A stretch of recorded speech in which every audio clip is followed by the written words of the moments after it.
and welcome to the Reparenting Daily podcast. In this podcast, we'll dive deep into reparenting, exploring all of the tools and resources that you'll need to help you along your journey. This podcast is divided into 3 sections. First is a daily reading, second is a discussion on the reading followed by journal prompts, and the last section is a peaceful meditation for closing.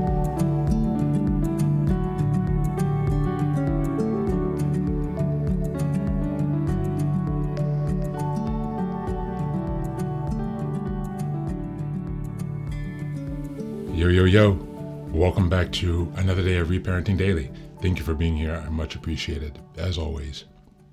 So before we go ahead and get started today, I'd like to go ahead and give you a reminder that we've just started a Patreon community where you can go ahead and join. We have 3 meetings now every week.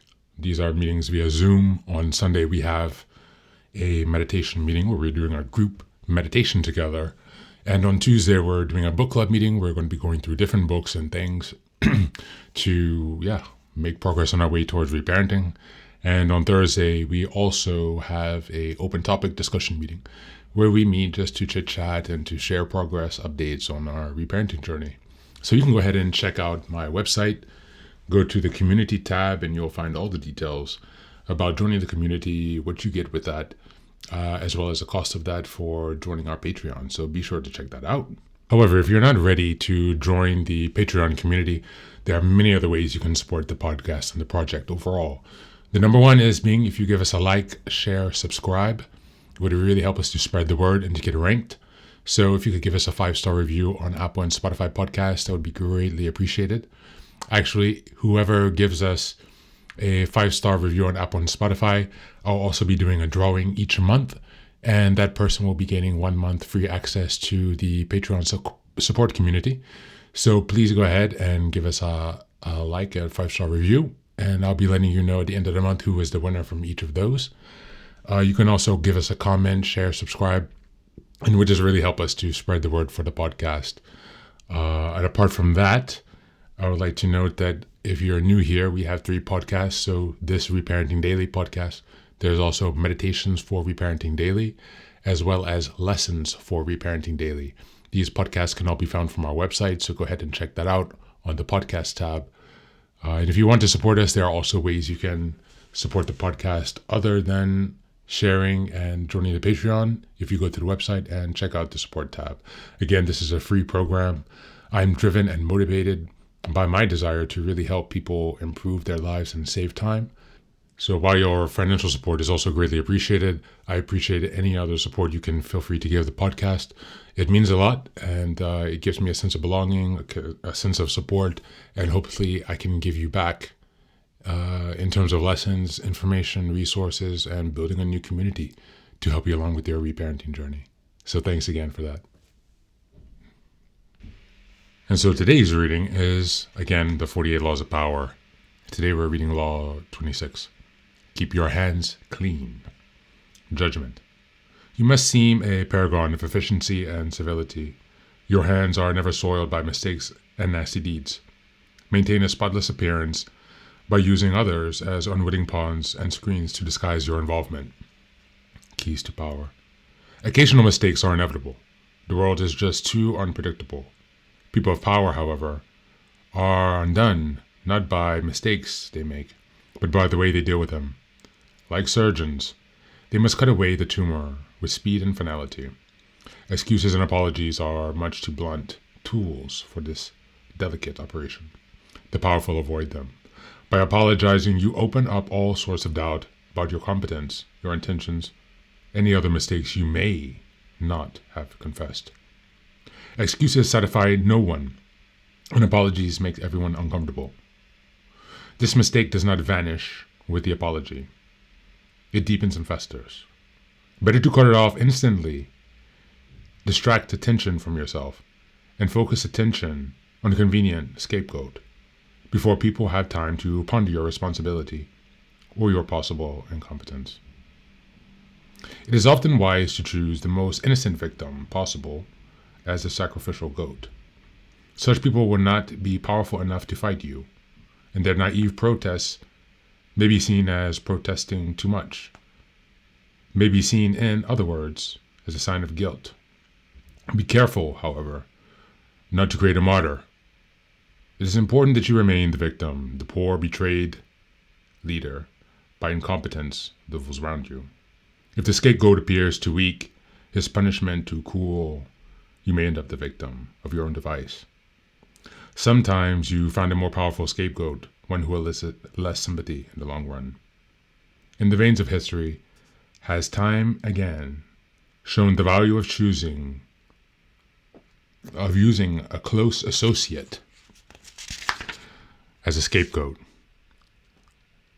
This is known as the fall of the favorite. As a leader, you must never dirty your hands with ugly tasks or bloody deeds, anything that will make you look ugly and abusive of your high position.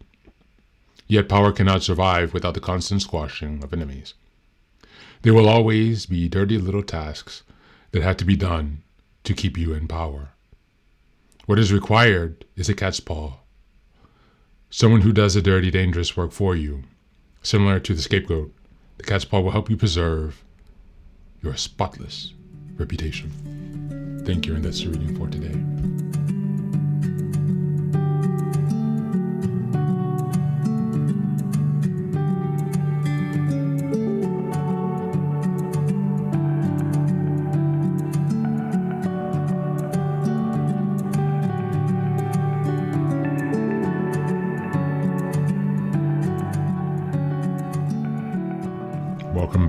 Welcome back.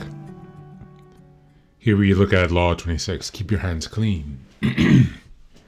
This law emphasizes the importance of maintaining a reputation for integrity by avoiding involvement in morally dubious activities or controversies. It's about being mindful of how your actions and alliances are perceived, aiming to keep any blame or criticism from sticking to you. This doesn't imply avoiding responsibility, but rather being cautious about choices that could compromise your reputation or your trustworthiness. In reparenting, keeping your hands clean can mean staying true to your values and protecting your own sense of self-respect. As you heal, you may face temptation to repeat old patterns or fall into relationships that don't align with your growth. Keeping a clean path can help reinforce a healthy sense of integrity and protecting the boundaries you are setting for yourself. Staying grounded in your values, even when others around you may not, reinforces the self-worth that you're building in your reparenting journey. As we reflect on the reading today, here are some journal prompt ideas. In what ways do you sometimes allow others to influence your decisions, even if it doesn't feel true to who you are? What personal values are the most important to you, and how can you protect them as you continue to reparent yourself? Think of a recent situation where your boundaries or values were tested. How could you respond differently to maintain your integrity? Number 4, what are some old patterns that no longer serve your well-being? And how can you keep your hands clean from these habits? And number 5, how does standing by your principles help you respect yourself more deeply? How does this impact your healing journey? Thank you, and as always, take care of yourself and be well.